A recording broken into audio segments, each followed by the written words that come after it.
ಸಿರಿ ನ್ಯೂಸ್ಗೆ ಸ್ವಾಗತ. ನಾನು ಅಮೃತ ಶ್ರೀಕಂಠ. ರಾಜ್ಯದಲ್ಲಿನ ಕೋವಿಡ್ ಸ್ಥಿತಿಗತಿ ಕುರಿತು ಮುಖ್ಯಮಂತ್ರಿ ಬಸವರಾಜ ಬೊಮ್ಮಾಯಿ ಅವರು ಬೆಂಗಳೂರಿನಲ್ಲಿ ಇಂದು ತಮ್ಮ ಗೃಹ ಕಚೇರಿ ಕೃಷ್ಣಾದಲ್ಲಿ ಸಚಿವರು, ಕೋವಿಡ್ ಟಾಸ್ಕ್ ಫೋರ್ಸ್ ಮತ್ತು ವಿವಿಧ ಇಲಾಖೆಗಳ ಹಿರಿಯ ಅಧಿಕಾರಿಗಳ ಜೊತೆ ಸಭೆಯನ್ನ ನಡೆಸಿದರು.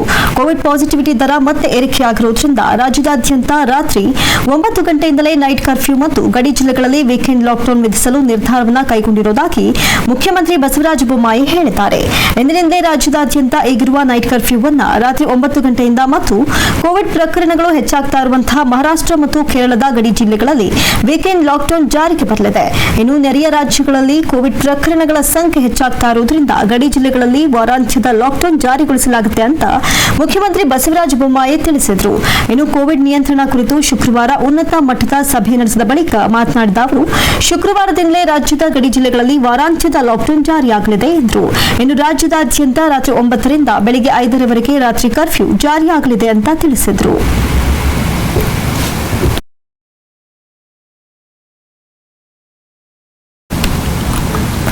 ಇಂದು ಈ ವರ್ಷದ ಕೊನೆಯ ಆಷಾಢ ಶುಕ್ರವಾರದ ಹಿನ್ನೆಲೆಯಲ್ಲಿ ಮೈಸೂರಿನ ಚಾಮುಂಡಿ ಬೆಟ್ಟಕ್ಕೆ ಭಕ್ತರ ಪ್ರವೇಶಕ್ಕೆ ನಿರ್ಬಂಧವನ್ನು ಹೇರಲಾಗಿತ್ತು. ಕೊರೋನಾ ವೈರಸ್ ಭೀತಿಯ ಹಿನ್ನೆಲೆಯಲ್ಲಿ ಬೆಟ್ಟಕ್ಕೆ ಭಕ್ತರ ಪ್ರವೇಶವನ್ನು ನಿಷೇಧಿಸಲಾಗಿತ್ತು. ಚಾಮುಂಡಿ ಬೆಟ್ಟದ ಮೇಲ್ಭಾಗಕ್ಕೆ ತೆರಳಲು ಸಂಪರ್ಕ ಕಲ್ಪಿಸುವ ಎಲ್ಲ ಮಾರ್ಗಗಳು ಬಂದಾಗಿದ್ದವು. ಇನ್ನು ಚಾಮುಂಡಿ ಬೆಟ್ಟದ ನಿವಾಸಿಗಳು ಹಾಗೂ ಶಿಷ್ಟಾಚಾರದ ಪ್ರಕಾರ ಮಾತ್ರ ಪ್ರವೇಶಕ್ಕೆ ಅವಕಾಶವನ್ನು ಕಲ್ಪಿಸಲಾಗಿತ್ತು. ಬಿಗಿ ನಿರ್ಬಂಧದ ಹಿನ್ನೆಲೆಯಲ್ಲಿ ಚಾಮುಂಡಿ ಬೆಟ್ಟ ಭಕ್ತರಿಲ್ಲದೆ ಬಣಗುಟ್ಟಿತ್ತು. ಬೆಟ್ಟದಲ್ಲಿ ಅಂಗಡಿ ಮುಂಗಟ್ಟುಗಳು ಸಹ ಮುಚ್ಚಿದವು. ಇನ್ನು ದೇವಾಲಯದ ಬಾಗಿಲು ಮುಚ್ಚಿದ ಪರಿಣಾಮ ಸ್ಥಳೀಯ ನಿವಾಸಿಗಳು ದೇವಸ್ಥಾನದ ಮುಂದೆ ಪೂಜೆ ಸಲ್ಲಿಸಿ ತೆರಳಿದರು. ಇಂದು ನಾಡಿನ ಅಧಿದೇವತೆ ಚಾಮುಂಡೇಶ್ವರಿ ದೇವಿಗೆ ಸಾಂಪ್ರದಾಯಿಕವಾಗಿ ಪೂಜೆ ಸಲ್ಲಿಸಲಾಗಿದ್ದು, ಶ್ರೀ ಚಾಮುಂಡೇಶ್ವರಿ ಅಮ್ಮನವರಿಗೆ ಇಂದು ರುದ್ರಾಭಿಷೇಕ, ಕುಂಕುಮಾಭಿಷೇಕಗಳು ನೆರವೇರಿದವು. ಇಡೀ ದೇಗುಲಕ್ಕೆ ದೇವಿಯ ಉತ್ಸವ ಮೂರ್ತಿಗೆ ವಿಶೇಷ ಅಲಂಕಾರ ಮಾಡಿ ಪೂಜೆ ಪುನಸ್ಕಾರಗಳು ನೆರವೇರಿದವು.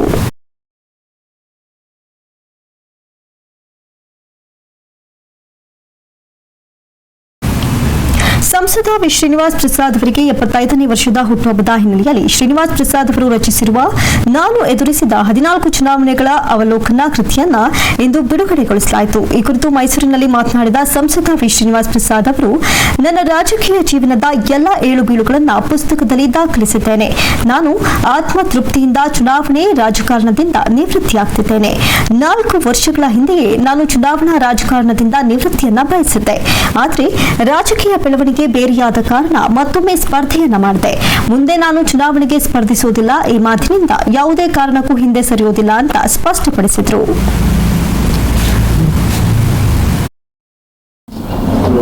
ನನ್ನ 75ನೇ ಹುಟ್ಟುಹಬ್ಬದ ಆಚರಣೆ ಇಟ್ಕೊಂಡಿದ್ದಾರೆ. ಜೊತೆಗೆ ನಾನು ಎದುರಿಸಿದ 14 ಚುನಾವಣೆಗಳಿಗೆ ಅದರ ಒಂದು ಅವಲೋಕನವನ್ನು ಮಾಡಿದ್ದೇನೆ. ಅವಲೋಕನ ಅಂತ ಹೇಳಿ ಆ ಪುಸ್ತಕವನ್ನು ಅರ್ಥ ಆಗ್ತಾ ಇದ್ದಾರೆ. ಅದರಲ್ಲಿ ಸಂಪೂರ್ಣವಾಗಿ ನಾನು ಬರೆದಿದ್ದೇನೆ. ನನ್ನ ಮೊದಲನೇ ಎಲೆಕ್ಷನ್ 1974ರಲ್ಲಿ ಅವತ್ತಿನಿಂದ ಪ್ರಾರಂಭವಾಗಿದ್ದು ಈಗ 2019ರವರೆಗೆ 14 ಚುನಾವಣೆಗಳಲ್ಲಿ ಪಕ್ಷೇತರೆಲ್ಲ ಸ್ಪರ್ಧಿಸಿದ್ದೇನೆ. ಬೇರೆ ಬೇರೆ ಪಕ್ಷಗಳಲ್ಲಿ ಕೂಡ ಮಾಡಿದ್ದಾರೆ. ಹೆಚ್ಚು ಕಾಂಗ್ರೆಸ್ ಇಂದ ಸ್ಪರ್ಧೆ ಮಾಡ್ತಿದ್ದೆ. ಎಲ್ಲವೂ ಕೂಡ ಪ್ರತಿಯೊಂದು ಚುನಾವಣೆಯೂ ಕೂಡ ಯಾವ್ಯಾವ ರೀತಿ ರಾಜಕೀಯ ಬೆಳವಣಿಗೆಗಳಾಗುತ್ತೆ, ಪೊಲಿಟಿಕಲ್ ಅಟ್ಮಾಸ್ಫಿಯರ್ ಚೇಂಜ್ ಆಗುತ್ತೆ. ಮತ್ತೆ ರಾಜಕೀಯ ಬೆಳವಣಿಗೆ ಆದಂತ ಸಂದರ್ಭದಲ್ಲಿ ಕೆಲವು ಅನಿವಾರ್ಯ ಕಾರಣಗಳು, ಕೆಲವು ಮನಸ್ಸಿಗೆ ನೋವಾದಾಗ ಇವೆಲ್ಲ ಕೂಡ ಆಗ್ತಕ್ಕಂಥದ್ದನ್ನು ಸಂಕ್ಷಿಪ್ತವಾಗಿ ವಿವರಿಸಿದೆ. 14 ಚುನಾವಣೆ ಇವತ್ತು ತರಬೇಕು ಅಂತಕ್ಕಂಥ 75ನೇ ವರ್ಷದಲ್ಲಿ. ಯಾಕೆಂದ್ರೆ ಇದು ನನ್ನ ಕೊನೆ ಚುನಾವಣೆ. ನಾನು ಹಿಂದೆ 12ನೇ ಚುನಾವಣೆಗೆ ಕೊನೆ ಮಾಡಿಬಿಟ್ಟಿದೆ. ಅಸೆಂಬ್ಲಿ ಬಿಟ್ಟಾಗ 2013ರಲ್ಲಿ ಕೊನೆಯಿಂದ ಮಾಡಲಾಗ ಹೇಳಿ. ಆದ್ರೆ ನನಗೆ ಒಂಥರ ಮಾಸದ ಗಾಯ ಆಗೋಯ್ತು. ರಾಜಕೀಯ ಜೀವನದಲ್ಲಿ ಅಷ್ಟು ಸುದೀರ್ಘವಾದಂತ ರಾಜಕೀಯ ಹಿನ್ನೆಲೆಯಲ್ಲಿ ಬಂದಂತ ನನಗೆ ಒಂದು ರೀತಿ ಬಹಳ ನಿಷ್ಕರುಣೆಯಿಂದ ನನ್ನ ಮನಸ್ಸಿಗೆ ನೋವಾದಂತ ರೀತಿ ಘಟನೆ ನಡೆದಿದೆ. ಆಗ ನಾನು ಅನಿವಾರ್ಯವಾಗಿ ಇನ್ನು 2 ವರ್ಷಗಳ ಕಾಲ ಮುಖ್ಯಮಂತ್ರಿಯಾಗಿ ನಾನು ಜವಾಬ್ದಾರಿ ನಿರ್ವಹಿಸಿ ನಿವೃತ್ತಿ ಆಗ್ತೇನೆ ಅಂತಕ್ಕಂಥದ್ದನ್ನು ಕೂಡ ಹೇಳಿದೆ. ಅದ್ರ ಮಧ್ಯೆ ನಾನು ರಾಜೀನಾಮೆ ಕೊಡಬೇಕಾಯಿತು. ಹಾಗಾಗಿ ಮತ್ತೆ ಒತ್ತಡದಿಂದ ನಾವು ಚುನಾವಣೆಯಲ್ಲಿ ಸೋತರು ಕೂಡ ನಿವೃತ್ತಿ ಆಗ್ಬೇಕು ಅಂತ ಬಯಸಿದ್ದೆ. ಆದ್ರೆ ನಮ್ಮ ಅಭಿಮಾನಿಗಳು ಅಷ್ಟು ಸುದೀರ್ಘವಾಗಿದ್ದಂತ ರಾಜಕೀಯ ಜೀವನದಲ್ಲಿ ನಮ್ಮ ಜೊತೆಲಿದ್ದಂಥವರು ಮುಖಂಡರುಗಳು ಎಲ್ಲರೂ ಕೂಡ ಬಹಳ ಒತ್ತಾಯ ಮಾಡಿ ನನಗೆ ಚುನಾವಣೆ ನಿಲ್ಲಂತ ಪರಿಸ್ಥಿತಿ ಇರ್ಲಿಲ್ಲ. ನನಗೆ ಈ ರೀತಿ ಭಾವನೆ ಮತ್ತು ರಾಜಕೀಯ ಕ್ಷೇತ್ರ ಅದನ್ನು ಮೆನ್ಷನ್ ಮಾಡಿದ್ದೇನೆ. Politics is A social commitment and concern for me ಅಂತ ಹೇಳಿ ತೋರಿಸಿದ್ದೇನೆ. ಅದನ್ನೆಲ್ಲ ನಾನು ಬಹಳ ಹೆಮ್ಮೆ ಇದೆ ಇವತ್ತು ನನಗೆ ಆ ಪುಸ್ತಕದಲ್ಲಿ ಮೆಲುಕಾಕಿದೆ, ಬರೆತಂದಿದ್ದೇನೆ. ಅದನ್ನು ಒಂದು ರಾಜಕೀಯ ಕ್ಷೇತ್ರದಲ್ಲಿ ಇಷ್ಟು 50 ವರ್ಷಗಳ ಕಾಲ ನನ್ಗೆ ಏನು ಅನುಭವ ಆಗಿದೆ, ಅದನ್ನ ಯಾವ ರೀತಿ ಈ ಒಂದು ಕ್ಷೇತ್ರದಲ್ಲಿ ತೊಡಗಿಸಿಕೊಂಡು ಜನಪ್ರತಿನಿಧಿಯಾಗಿ ನಾವು ಕೆಲಸ ಮಾಡ್ಬೋದು, ನಮ್ಗೆ ಎಷ್ಟು ಅಡಚಣೆಗಳು ಉಂಟಾಗುತ್ತೆ, ಅದೆಲ್ಲವನ್ನು ಎದುರಿಸಿ ನಾವು ಯಾವ ರೀತಿ ಬರ್ಲಿಕ್ಕೆ ಸಾಧ್ಯ ಅನ್ನೋದನ್ನು ತೋರಿಸ್ಕೊಟ್ಟಿದೆ. ಸ್ವಾಭಿಮಾನದ ಒಂದು ಗೆಲುವು ಕೂಡ ದಾಖಲಾಗಿದೆ. ಅದನ್ನು ಪ್ರಸ್ತಾಪ ಮಾಡಿದ್ದೇನೆ. ಸ್ವಾಭಿಮಾನ ಸಮಾವೇಶ ಯಾಕೆ ಮಾಡಿದೆ, ಯಾಕೆ ನಾನು ಸ್ವಾಭಿಮಾನದ ಪ್ರಶ್ನೆ ಎಲ್ಲವೂ ಕೂಡ ಹೇಳಿದ್ದೇನೆ ಅದರ ಪುಸ್ತಕ. ಸಾಯಂಕಾಲ ಬನ್ನಿ ಪುಸ್ತಕ ಸಮಾಜದಲ್ಲಿ ಪುಸ್ತಕ. 47 ವರ್ಷದ ರಾಜಕೀಯ ಅನುಭವದಲ್ಲಿ ರಾಜಕಾರಣ ಮೆಲ್ಕತ್ತುವಾಗ ಏನನ್ಸುತ್ತೆ ಸರ್ ಈಗ ಇವತ್ತಿನ ರಾಜಕೀಯ ವ್ಯವಸ್ಥೆ ಇದು? ಇಲ್ಲ, ನಾನು ಹೇಳಿದ್ದಲ್ಲ, ರಾಜಕೀಯದ ವ್ಯವಸ್ಥೆ ಏನಿದೆ, ವಾತಾವರಣ ಒಂದು ಚುನಾವಣೆಯಿಂದ ಮತ್ತೊಂದು ಚುನಾವಣೆಗೆ ಬಹಳಷ್ಟು ಬದಲಾವಣೆಗಳು ಕಾಣ್ತಾ ಇದೆ.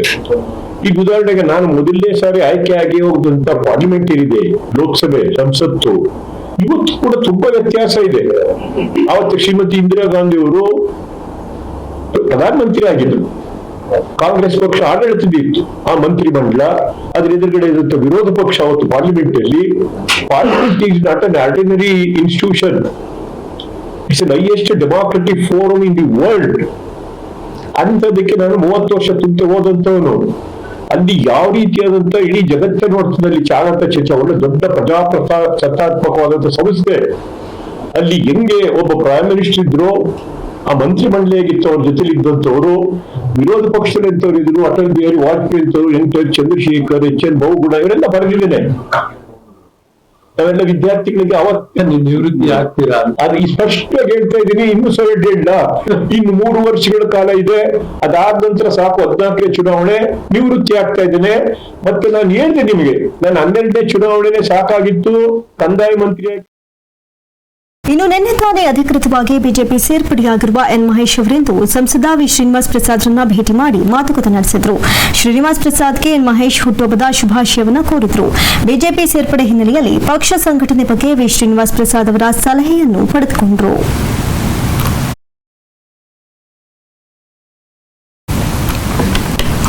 ಜಮೀರ್ ಅಹಮದ್ ಮನೆ ಹಾಗೂ ಕಚೇರಿಗಳ ಮೇಲೆ ಐಟಿ ದಾಳಿ ನಡೆದಿರುವ ಹಿಂದೆ ಡಿಕೆ ಶಿವಕುಮಾರ್ ಕೈವಾಡ ಇರಬಹುದು ಅಂತ ಸಚಿವ ಎಸ್ ಟಿ ಸೋಮಶೇಖರ್ ಕಿಡಿಕಾರಿದ್ದಾರೆ. ಈ ಕುರಿತು ಮೈಸೂರಿನಲ್ಲಿ ಮಾಧ್ಯಮದವರೊಂದಿಗೆ ಮಾತನಾಡಿದ ಅವರು, ಐಟಿ ದಾಳಿ ರಾಜಕೀಯ ಪ್ರೇರಿತ ಎಂಬ ಕೈ ನಾಯಕರ ಹೇಳಿಕೆಗೆ ತಿರುಗೇಟನ್ನ ನೀಡಿದ್ರು.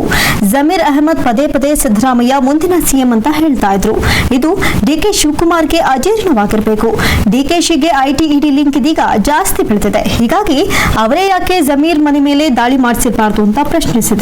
ಇನ್ನು ಬಿಜೆಪಿ ಇಂತಹ ದಾಳಿ ಮಾಡಿಸುತ್ತೆ ಅಂತ ಕಾಂಗ್ರೆಸ್ ಹೇಳಿದ್ರೆ ನಾವು ಡಿಕೆಶಿ ಮೇಲೆಯೇ ಹೀಗೆ ಬೆರಳು ಮಾಡಬಹುದಲ್ಲ ಅಂತ ಪ್ರಶ್ನೆ ಮಾಡಿದ್ರು. ಇನ್ನು ಐಟಿ ಮತ್ತು ಇಡಿ ಅವರ ಕೆಲಸವನ್ನ ಅವರು ಮಾಡ್ತಿದ್ದಾರೆ.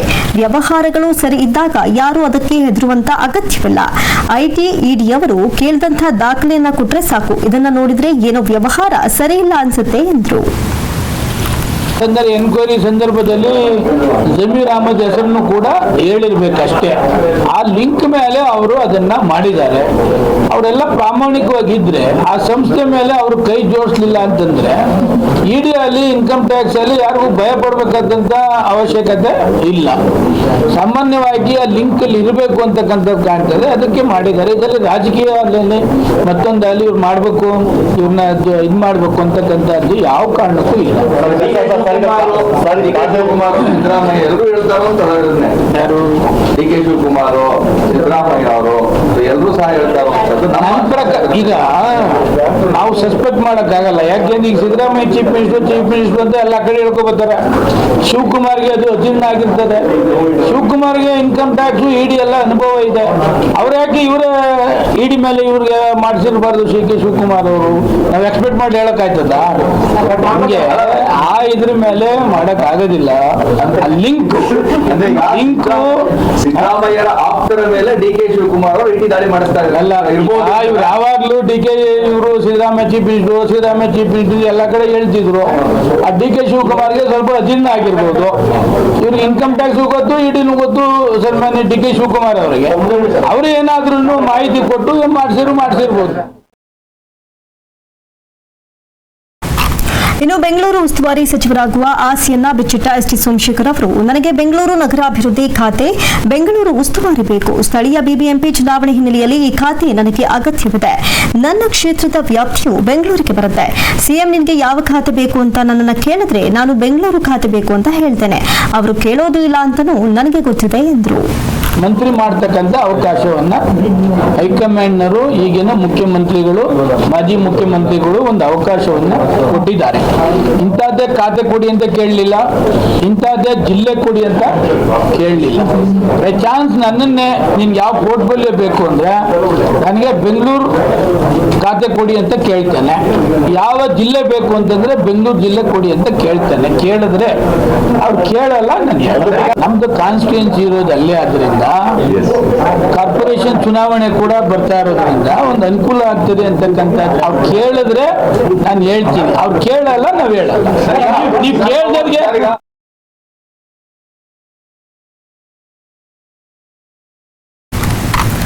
ಇನ್ನು ಮೈಸೂರಿನ ಪ್ರವಾಸಿ ತಾಣಗಳು ತೆರೆದಿರಬೇಕು ಅಥವಾ ಮುಚ್ಚಬೇಕು ಎಂಬ ವಿಚಾರಕ್ಕೆ ಸಂಬಂಧಿಸಿದಂತೆ ಮಾತನಾಡಿದ ಅವರು, ನಾಳೆ ಮಧ್ಯಾಹ್ನದೊಳಗೆ ಸಂಪೂರ್ಣ ವರದಿ ಕೊಡುವಂತೆ ಜಿಲ್ಲಾಡಳಿತವನ್ನ ಕೇಳಿದ್ದೇನೆ. ನಾಳೆಯ ಸಭೆಯಲ್ಲಿ ಈ ಬಗ್ಗೆ ಚರ್ಚೆ ಮಾಡಿ ಅಂತಿಮ ನಿರ್ಧಾರವನ್ನು ತಿಳಿಸುತ್ತೇವೆ. ಜನರಿಗೂ ತೊಂದರೆ ಆಗದಂತೆ, ವ್ಯಾಪಾರಸ್ಥರಿಗೂ ಅನಾನುಕೂಲವಾಗದಂತೆ ತೀರ್ಮಾನ ಮಾಡ್ತೇವೆ. ಲಾಕ್ಡೌನ್ನಿಂದ ಸಾಕಷ್ಟು ನಷ್ಟ ಉಂಟಾಗಿದೆ. ಹೀಗಾಗಿ ಏಕಾಏಕಿ ಸಂಪೂರ್ಣ ಮುಚ್ಚೋದು ಸಹ ಕಷ್ಟ. ನಾಳೆ ಇವೆಲ್ಲವನ್ನ ಪರಿಶೀಲಿಸಿ ತೀರ್ಮಾನ ಕೈಗೊಳ್ಳುತ್ತೇವೆ. ಜನರು ಎಲ್ಲಿ ಜಾಸ್ತಿ ಬರ್ತಾರೋ ಅಲ್ಲಿ ನಿರ್ಬಂಧ ಹೇರುವ ಬಗ್ಗೆ ನಿರ್ಧಾರ ಮಾಡ್ತೇವೆ ಎಂದರು. ಚಾಮರಾಜನಗರ ಮತ್ತು ಮೈಸೂರು ಎರಡು ಜಿಲ್ಲೆ ಕೋವಿಡ್ ಮತ್ತೆ ಫ್ಲಡ್ ಯಾವ್ದಾರು ಇದ್ರೆ ಅದನ್ನು ತಕ್ಷಣ ಹೋಗಿ ಮೀಟಿಂಗ್ ಮಾಡಿ, ಸಭೆಗಳನ್ನ ಮಾಡಿ ನನಗೆ 3-4 ದಿವಸದಲ್ಲಿ ಮಾಹಿತಿ ಕೊಡಿ ಅಂತಕ್ಕಂಥದ್ದನ್ನ ಎಲ್ಲ ಮಂತ್ರಿಗಳಿಗೆ ಹೇಳಿದ್ದಾರೆ. ಜೊತೆಗೆ ಯಾರ್ಯಾರು ಕಳೆದ ಮಂತ್ರಿಗಳು ಜಿಲ್ಲಾ ಉಸ್ತುವಾರಿ ಇದ್ರು ಅವ್ರ ಜೊತೆಗೆ ಹಾಕಿದ್ದಾರೆ. ನನಗೆ ಮೈಸೂರಿಗೆ ಹೋಗ್ತಿರಲ್ಲ, ಚಾಮರಾಜನಗರನ ಮಾಡಿ ಅಂತ ಹೇಳಿದ್ದಾರೆ. ಈಗ ಚಾಮರಾಜನಗರಕ್ಕೆ ಹೋಗ್ತಾ ಇದ್ದೇನೆ. ಚಾಮರಾಜನಗರ ಇವತ್ತು ರಿವ್ಯೂ ಮಾಡ್ತೀನಿ, ಚೆಕ್ ಪೋಸ್ಟ್ ಎಲ್ಲ ರಿವ್ಯೂ ಮಾಡ್ತೀನಿ. ನಾಳೆ ಬಾವಲಿ ಚೆಕ್ ಪೋಸ್ಟ್ಗೆ ಹೋಗಿ ನಾಳೆ ಮಧ್ಯಾಹ್ನ 3 ಗಂಟೆಗೆ ಮೈಸೂರು ಮೀಟಿಂಗ್ ಮಾಡ್ತೀನಿ.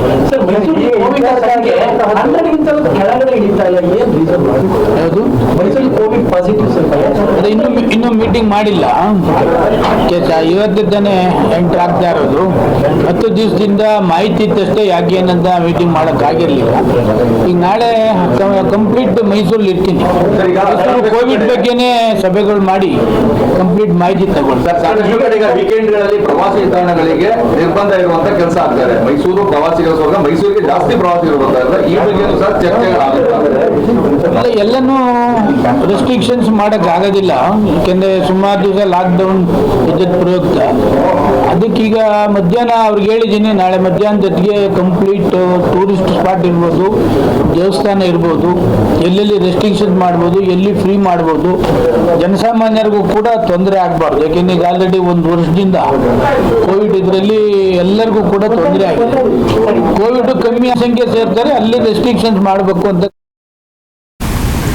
ಕೋವಿಡ್ ಹಾಗೂ ನೆರೆಹಾವಳಿ ಪರಿಹಾರ ಕಾರ್ಯಗಳ ನಿರ್ವಹಣೆ ಕುರಿತು ಜಿಲ್ಲಾ ಉಸ್ತುವಾರಿ ಸಚಿವ ಎಸ್ಟಿ ಸೋಮಶೇಖರ್ ಇಲಾಖೆ ಅಧಿಕಾರಿಗಳೊಂದಿಗೆ ಸಭೆ ನಡೆಸಿದರು. ಈ ವೇಳೆ ಕೊರೋನಾ ಸೋಂಕು ತಡೆಗಟ್ಟುವಂತಹ ನಿಟ್ಟಿನಲ್ಲಿ ಜಿಲ್ಲಾಡಳಿತ ಯಾವ ಕ್ರಮಗಳನ್ನು ಕೈಗೊಂಡಿದೆ ಎಂಬುದನ್ನು ಪರಿಶೀಲಿಸಿದರು. ಇನ್ನು ಈ ಸಭೆಯಲ್ಲಿ ಮಾಜಿ ಸಚಿವ ಹಾಲಿ ಶಾಸಕ ಸಿ ಪುಟ್ಟರಂಗಶೆಟ್ಟಿ, ಎನ್ ಮಹೇಶ್, ನರೇಂದ್ರ, ಜಿಲ್ಲಾಧಿಕಾರಿ ಡಾಕ್ಟರ್ ಎಂಆರ್ ರವಿ ಹಾಜರಿದ್ದರು.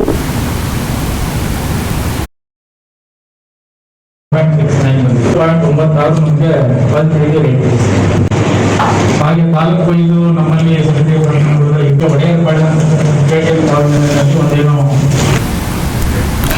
ಬಿಎಸ್ಪಿ ನನ್ನ ತಾಯಿ ಪಕ್ಷ ಅಂತ ಹೇಳಿದ್ದೆ, ಆದ್ರೆ ತಾಯಿಯೇ ಮಗನಿಗೆ ಮೋಸ ಮಾಡಿದಾಗ ಮಗ ಏನು ಮಾಡಬೇಕು ಅಂತ ಶಾಸಕ ಎನ್ ಮಹೇಶ್ ಪ್ರಶ್ನಿಸಿದ್ದಾರೆ. ಈ ಕುರಿತು ಮೈಸೂರಿನಲ್ಲಿ ಮಾಧ್ಯಮದವರೊಂದಿಗೆ ಮಾತನಾಡಿದ ಅವರು, ಮಗ ಅನಾಥನಾಗಿದ್ದ, ಹೀಗಾಗಿ ರಾಜಕೀಯವಾಗಿ ದಾರಿ ಕಂಡುಕೊಂಡಿದ್ದಾನೆ. ನನ್ನನ್ನ ಟ್ರೋಲ್ ಮಾಡ್ತಾ ಇರೋರು ಯಾರು ಎಂಬುದು ನನಗೆ ಗೊತ್ತಿದೆ. ಬಿಎಸ್ಪಿ ಗೆಳೆಯರಿಗೆ ನಾನು ಹೇಳೋದಿಷ್ಟೇ, ನನ್ನನ್ನ ಟ್ರೋಲ್ ಮಾಡಿಕೊಂಡು ಸಮಯವನ್ನ ವ್ಯರ್ಥ ಮಾಡಿಕೊಳ್ಬೇಡಿ. ಆ ಸಮಯವನ್ನ ಬಿಎಸ್ಪಿ ಪಕ್ಷವನ್ನ ಕಟ್ಟಲು ಬಳಸಿ. ನನ್ನನ್ನ ಟ್ರೋಲ್ ಮಾಡ್ತಾ ಇರೋರಿಗೆ ಮಲೆ ಮಹದೇಶ್ವರ ಸ್ವಾಮಿ ಒಳ್ಳೆಯದನ್ನ ಮಾಡಲಿ. ಅವತ್ತಿನ ರಾಜಕೀಯ ಸಂದರ್ಭಕ್ಕೆ ಹೇಳಿದ ಮಾತನ್ನ ಇವತ್ತಿನ ನೆಲೆಯಲ್ಲಿ ನಿಂತು ನೋಡಬಾರದು. ಹೋರಾಟಗಳ ವೇಳೆ ಹೇಳಿದ ಮಾತೆ ಬೇರೆ, ಅಧಿಕಾರ ಸ್ಥಾನಗಳಿಗೆ ಬಂದಾಗಿನ ಮಾತೆ ಬೇರೆ ಎಂಬುದು ನನಗೀಗ ಅರ್ಥವಾಗ್ತದೆ. ನಮ್ಮ ಮತ ಬ್ಯಾಂಕ್ ಯಾವುದು ನಮ್ಮನ್ನ ಬಿಟ್ಟು ಹೋಗಿಲ್ಲ. ಇನ್ನು ನನಗೀಗ ಬಿಜೆಪಿ ಸೇರೋದನ್ನ ಬಿಟ್ರೆ ಬೇರೆ ದಾರಿಯೇ ಇರಲಿಲ್ಲ. ಕಾಂಗ್ರೆಸ್ನಲ್ಲಿ ಸ್ಥಾನಗಳು ಇಲ್ಲ, ಇಲ್ಲದಿದ್ರೆ ಚುನಾವಣಾ ರಾಜಕಾರಣ ಬಿಡಬೇಕಿತ್ತು. ಹೀಗಾಗಿ ನಾನು ಬಿಜೆಪಿ ಸೇರಿದ್ದೇನೆ ಅಂತ ಸ್ಪಷ್ಟಪಡಿಸಿದ್ರು. ನಿಜ ಅಲ್ಲ, ನಾನು ಅಂದ್ಕೊಂಡಿದ್ದೇನು ಗೊತ್ತೇನ್ರಿ, ಬಿಎಸ್ಪಿನೇ ಫಸ್ಟ್, ಬಿಎಸ್ಪಿನೇ ಲಾಸ್ಟ್ ಅಂತ. ಆಮೇಲೆ ಅದೊಂಥರ ಎಮೋಷನಲ್ ಮಾತು. ಅಧಿಕಾರದ ಕೇಂದ್ರಕ್ಕೆ ಹೋದಾಗ ಆ ಲ್ಯಾಂಗ್ವೇಜು ನಡೆಯಲ್ಲ ಅಂತ ಗೊತ್ತಾಯ್ತು. ಈಗ ಯಾರನ್ನ ತಾಯಿ ಅಂದ್ಕೊಂಡಿದ್ದೆ ಅವರೇ ಉಚ್ಚಾಟನೆ ಮಾಡ್ಬಿಟ್ಟಲ್ಲ ವಿತೌಟ್ ಎ ನೋಟಿಸ್. ಊರು ಪಂಚಾಯತಿನಲ್ಲೂ ಏನಾಗಿದೆ ಹೇಳು ಅಂತಾರೆ, ಏನು ಇಲ್ವಲ್ಲ. ನಾನೇನ್ ಮಾಡ್ಬೇಕು? ಎರಡೇ ಆಪ್ಷನ್ ಉಳಿದಿರೋದು ನನಗೆ, ಚುನಾವಣಾ ರಾಜಕಾರಣದಲ್ಲಿ ನಿಂತು ಇನ್ನೊಂದು ಅವಕಾಶ ತಕೊಂಡು ಕ್ಷೇತ್ರದ ರಾಜ್ಯದ ಜನರ ಪರವಾಗಿ ಕೆಲಸ ಮಾಡ್ಬೇಕು. ಮೋಸ ಮಾಡೋದಾಗಿದೆ ಇಲ್ಲ ಇಲ್ಲ, ಖಂಡಿತ ಮಾಡಿಲ್ಲ. ತಾಯಿನೇ ನನಗೆ ಮೋಸ ಮಾಡಿರೋದು. ತಾಯಿ ಮೋಸ ಮಾಡಿದಾರ ನನಗೆ, ಹಂಗಾಗಿ ಹೊರಗಡೆ ಇದ್ದೀನಿ ಅಷ್ಟೇ. ಏನು ಅಂತಂದ್ರೆ, ನೀವು ನಿಮ್ಮ ಕಮಿಟ್ಮೆಂಟ್ ನ ಕಾರಣಕ್ಕಾಗಿ, ನಿಮ್ಮ ವಿಚಾರಗಳ ಕಾರಣಕ್ಕಾಗಿ, ಸ್ಪೆಷಲ್ ಐಡೆಂಟಿಫಿಕೇಶನ್ ಅನ್ನೋ ಕಾರಣಕ್ಕಾಗಿ ಗೆದ್ದು ಬಂದಂತವ್ರು. ಒಳ್ಳೆಗಾಲದ ಜನ ಅಕ್ಸೆಪ್ಟ್ ಮಾಡಿದ್ರು ಕೂಡ ತಮ್ಮನ್ನ ಆ ಕಾರಣಕ್ಕಾಗಿ. ಈ ನಿರ್ಧಾರ ಅಂತ ಬಿಜೆಪಿಗೆ ಸೇರಿರುವಂತಹ ನಿಮ್ಮ ನಿರ್ಧಾರ ಜನ ಅಕ್ಸೆಪ್ಟ್ ಮಾಡ್ತಾರೆ ಅಂತ ಅನಿಸುತ್ತಾ ನಿಮ್ಗೆ? ಮಾಡ್ತಾರೆ ಸರ್. ಈಗ ಎಲ್ಲ ಸಮುದಾಯದವರು ಸಪೋರ್ಟ್ ಮಾಡಿದ್ರಿಂದ ಗೆದ್ದಿರೋದು ನಾನು. ಸೊ ಹಂಗಾಗಿ ಅಕ್ಸೆಪ್ಟ್ ಮಾಡ್ತಾರೆ. ನನ್ನ ವರ್ಕ್, ನನ್ನ ಪರ್ಸನಾಲಿಟಿ, ಅಲ್ಲಿ ನಾನು ಏನ್ ಕೆಲಸ ಮಾಡ್ತಾ ಇದ್ದೀನಿ, ನಾನು ಹೇಗೆ ಜನರ ಜೊತೆ ನಡ್ಕೋತಾ ಇದ್ದೀನಿ ಅನ್ನೋದ್ರ ಮೇಲೆ ನನಗೆ ಸಪೋರ್ಟ್. ಸರ್ ಬಿಜೆಪಿ ಏನು ಆಗಲ್ಲ ಸರ್. ಇಷ್ಟು ಕಾಲಗಳ ಕಾಲ ನೀವು ಬಿಎಸ್ಪಿ ಪಕ್ಷವನ್ನು ಕಟ್ಟಿದಂತವರು, ಅಧಿಕಾರದ ಶಾಸಕರಾದಂತವರು ಯಾರು ಹೇಳಿದ್ರಿ 4 ಲಕ್ಷ ಚಿಲ್ಲರೆ ಇಟ್ಟು 2 ಲಕ್ಷ ಚಿಲ್ಲರೆ ಇಟ್ಟು ಅಂತ. ರಾಜ್ಯದಲ್ಲಿ ಬಿಎಸ್ಪಿ ಅಸ್ತಿತ್ವ ಇಲ್ಲ ಅಂತ ಅನ್ಸುತ್ತಾ ಸರ್? ಇಲ್ಲ, ಆ ಸಂದರ್ಭ ನಾನು ಹೇಳಿದ್ದು ಅಲಯನ್ಸ್ ಆದ್ರಿಂದ ನಮ್ಮ ವೋಟ್ ಬ್ಯಾಂಕ್. ಈಗ ನಿಮ್ಗೆ ಅನ್ಸುತ್ತೆ ಅಂತ ಇಲ್ಲ, ಅವರು ಬಿಎಸ್ಪಿ ಗೆಳೆಯರು ಎಷ್ಟ್ರ ಮಟ್ಟಿಗೆ ಕೆಲಸ ಮಾಡ್ತಾರೋ ಅಷ್ಟ್ರ ಮಟ್ಟಿಗೆ ಅದು ಬೆಳೆಯುತ್ತೆ. ಯಾಕಂದ್ರೆ ನಿಮ್ಮ ಕ್ಷೇತ್ರದಲ್ಲಿ ತುಂಬಾ ಟ್ರೋಲ್ ಆಗ್ತಾ ಇದೆ ನಿಮ್ಮ ಒಂದು ವಿಚಾರವಾಗಿ. ನೋಡಿ ಬ್ರದರ್, ನಾನು ಹೇಳ್ತೀನಿ, ನನ್ನ ಬಗ್ಗೆ ಟ್ರೋಲ್ ಮಾಡ್ತಾ ಇರೋದನ್ನ ಬಿಎಸ್ಪಿ ಗೆಳೆಯರಿಗೆ ನಾನು ಹೇಳೋದು, ನನ್ನನ್ನ ಬೈಕೊಂಡು ನಿಂತಿರೋ ಅಷ್ಟು ಸಮಯ ನಿಮ್ಗೆ ವೇಸ್ಟ್ ಆಗುತ್ತೆ ಪಕ್ಷ ಕಟ್ಟಿ. ಮತ್ತೆ ಇದು ನನ್ನ ಟ್ರೋಲ್ ಮಾಡ್ತಾ ಇರೋರು ಯಾರು ಅಂತ ನನಗೆ ಗೊತ್ತು, ನಾನು ಬಾಯ್ಬಿಟ್ಟು ಹೇಳಲ್ಲ.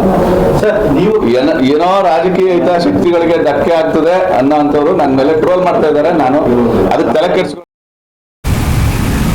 ಚಾಮರಾಜನಗರದ ಸಂಸದ ವಿ ಶ್ರೀನಿವಾಸ್ ಪ್ರಸಾದ್ ರವರ 75ನೇ ವರ್ಷದ ಹುಟ್ಟುಹಬ್ಬದ ಹಿನ್ನೆಲೆ ಇಂದು ಚಾಮರಾಜನಗರದ ಕೊಳ್ಳೇಗಾಲ ಪಟ್ಟಣದಲ್ಲಿ ವಿ ಶ್ರೀನಿವಾಸ್ ಪ್ರಸಾದ್ ಅಭಿಮಾನಿ ಬಳಗದ ಮುಖಂಡ ವಕೀಲ ಬಸವರಾಜ್ ನೇತೃತ್ವದಲ್ಲಿ ಸಾರ್ವಜನಿಕರಿಗೆ ಮಾಸ್ಕ್ ವಿತರಿಸಿ ಹುಟ್ಟುಹಬ್ಬವನ್ನು ಸರಳವಾಗಿ ಆಚರಿಸಲಾಯಿತು.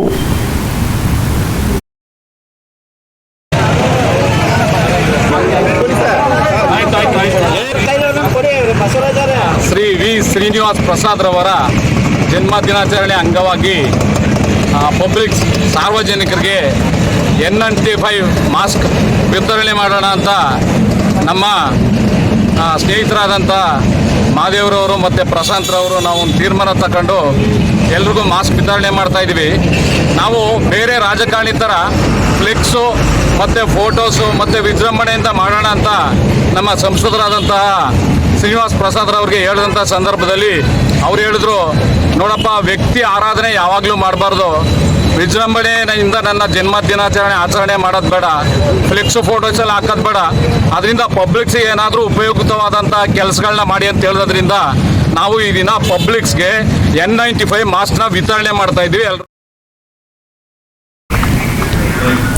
ಅಖಿಲ ಕರ್ನಾಟಕ ಡಾಕ್ಟರ್ ಜಿ ಪರಮೇಶ್ವರ್ ಯುವ ಸೈನ್ಯದ ವತಿಯಿಂದ ಮೈಸೂರಿನಲ್ಲಿ ಮಾಜಿ ಉಪಮುಖ್ಯ ಡಾಕ್ಟರ್ ಜಿ ಪರಮೇಶ್ವರ್ ಅವರ ಹುಟ್ಟುಹಬ್ಬವನ್ನು ಆಚರಿಸಲಾಯಿತು. ಮೈಸೂರು ಅರಮನೆಯ ಬಲರಾಮ ದ್ವಾರದ ಬಳಿ ಇರುವ ಕೋಟೆ ಆಂಜನೇಯ ಸ್ವಾಮಿ ದೇಗುಲದಲ್ಲಿ ಡಾಕ್ಟರ್ ಜಿ ಪರಮೇಶ್ವರ್ ಅವರಿಗೆ ಒಳಿತಾಗುವಂತೆ ಪ್ರಾರ್ಥಿಸಿ ಅವರ ಅಭಿಮಾನಿಗಳು ಪೂಜೆಯನ್ನ ಸಲ್ಲಿಸಿದರು.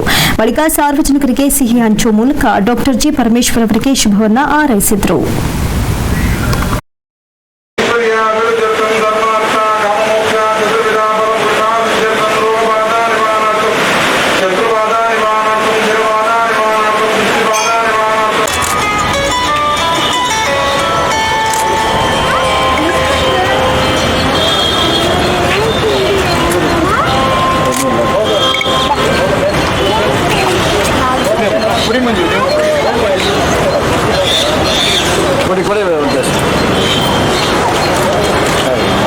ಬಾರಿ 8 ವರ್ಷಗಳ ಕಾಲ ಪ್ರದೇಶ ಕಾಂಗ್ರೆಸ್ ಸಮಿತಿಯ ಅಧ್ಯಕ್ಷರಾಗಿ ಈ ರಾಜ್ಯದಲ್ಲಿ ಗೃಹ ಮಂತ್ರಿಗಳಾಗಿ, ಉನ್ನತ ಶಿಕ್ಷಣ ಸಚಿವರಾಗಿ, ವೈದ್ಯಕೀಯ ಶಿಕ್ಷಣ ಸಚಿವರಾಗಿ, ವಾರ್ತಾ ಸಚಿವರಾಗಿ, ಕಾನೂನು ಸಚಿವರಾಗಿ, ಬೆಂಗಳೂರು ನಗರಾಭಿವೃದ್ಧಿ ಮಂಡಳಿಯ ಬೆಂಗಳೂರು ಅಭಿವೃದ್ಧಿಯ ಸಚಿವರಾಗಿ ಸಾಕಷ್ಟು ಕೆಲಸವನ್ನು ಅವರು ಮಾಡಿದ್ದಾರೆ. ಈ ಕರ್ನಾಟಕದಲ್ಲೇ ಒಬ್ಬ ಪ್ರಬಲ ನಾಯಕನಾಗಿ ಅವರು ಬೆಳೆದಿದ್ದಾರೆ. ಪರಮೇಶ್ವರ್ ಅವರ ಬಗ್ಗೆ ಕರ್ನಾಟಕ ರಾಜ್ಯದಲ್ಲಿ ಎಲ್ಲೇ ಹೋದರೂ ಕೂಡ ಒಂದು ಒಳ್ಳೆ ಭಾವನೆ ಇದೆ. ನಾವು ಈ ಸಂದರ್ಭದಲ್ಲಿ ಪರಮೇಶ್ವರ್ ಸಾಹೇಬರಿಗೆ ಅವರಿಗೆ ಒಳ್ಳೆಯದಾಗಲಿ, ರಾಜ್ಯ ಮತ್ತು ರಾಷ್ಟ್ರದಲ್ಲಿ ಅವರು ಇನ್ನೂ ಹೆಚ್ಚಿನ ಸೇವೆ ಸಲ್ಲಿಸ್ತಕ್ಕಂಥ ಅವಕಾಶ ದೊರೆಯಲಿ ಅಂತೇಳಿ ನಾವು ಹಾರೈಸ್ತಾ ಇದ್ದೇವೆ. ಜೊತೆಗೆ ಅವರ ಅನುಭವ 8 ವರ್ಷಗಳ ಕಾಲ ಕರ್ನಾಟಕ ರಾಜ್ಯವನ್ನು ಮೂಲೆಗಳನ್ನು ಸುತ್ತಿ ಪಕ್ಷವನ್ನು ಸಂಘಟನೆ ಮಾಡಿ ಕರ್ನಾಟಕದಲ್ಲಿ ಕಾಂಗ್ರೆಸ್ ಪಕ್ಷಕ್ಕೆ ಒಂದು ಭದ್ರ ಬುನಾದಿ ಹಾಕಿದಂಥ ವ್ಯಕ್ತಿ ಡಾಕ್ಟರ್ ಜಿ ಪರಮೇಶ್ವರ್ ಅವರು. ಸೊ ಹಾಗಾಗಿ ಅವರ ಅನುಭವ ಅಪಾರವಾದಂಥ ಅನುಭವ ಇದೆ ಅವರಿಗೆ, ಅಪಾರವಾದಂಥ ಒಂದು ಜ್ಞಾನ ಇದೆ ಅವರಿಗೆ. ಮತ್ತು ಅವರು ಅತ್ಯುನ್ನತವಾದಂಥ ಶಿಕ್ಷಣವನ್ನು ಅವರು ಪಡೆದಿದ್ದಾರೆ, ಕೃಷಿ ವಿಜ್ಞಾನಿಯಾಗಿದ್ದಾರೆ, ಭಾಳಷ್ಟು ತಿಳ್ಕೊಂಡಿದ್ದಾರೆ, ದೇಶ ವಿದೇಶಗಳನ್ನು ಅವರು ಸುತ್ತಿದ್ದಾರೆ. ಮುಂದೆ ಬರ್ತಕ್ಕಂಥ ಕಾಂಗ್ರೆಸ್ ನಾವು ವಿಧಾನಸಭೆ ಚುನಾವಣೆಗೆ ನಾವು ಸಜ್ಜಾಗ್ತಾ ಇದ್ದೇವೆ. ಪರಮೇಶ್ವರ್ ಅವರ ಮಾರ್ಗದರ್ಶನ. ಮಹಾರಾಷ್ಟ್ರ ರಾಜ್ಯದ ಮಾಜಿ ಮುಖ್ಯಮಂತ್ರಿ ಹಾಗೂ ಕೇಂದ್ರದ ಮಾಜಿ ಸಚಿವರಾದ ಶ್ರೀ ಶರದ್ ಪವಾರ್ ಅವರು ಇಂದು ಬೆಂಗಳೂರಿನಲ್ಲಿ ಮುಖ್ಯಮಂತ್ರಿ ಶ್ರೀ ಬಸವರಾಜ ಬೊಮ್ಮಾಯಿ ಅವರನ್ನ ಸೌಜನ್ಯಯುತವಾಗಿ ಭೇಟಿ ಮಾಡಿ ಮಾತುಕತೆ ನಡೆಸಿದರು.